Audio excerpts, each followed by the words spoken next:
Hi guys! Assalamualaikum warahmatullahi ta'ala wabarakatuh. Dito na naman ako. I-update ko lang kayo sa araw-araw kong routine sa trabaho ko. Time check, 6 o'clock.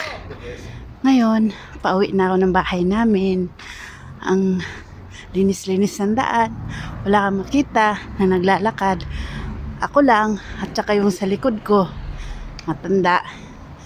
Maraming salamat guys sa lagi yung pagtangkilik ng aming vlog ni Mahal. Maaga akong umuwi kasi walang ganong trabaho. Pero bukas, bakbakan ng trabaho. Kaya maaga akong umuwi. Supposed to be ang uwi namin is alas 9. Wala namang ganong trabaho. Kaya bukas na lang. Yung bagong machine kasi, hindi pa siya gaanong gumana.